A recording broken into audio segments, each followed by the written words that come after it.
Hey, what's up, guys? Hook here.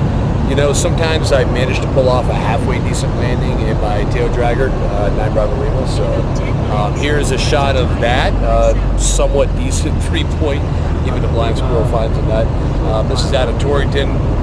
Little thing to note here, you know, this approach 1-0, don't usually fly it. There's really a prevailing west wind. So just kind of a reminder on airmanship. I decided to come in a little high here since I'm right over the city. And they didn't see me forward slip down to pretty much ground effect. All right, there you go. Enjoy.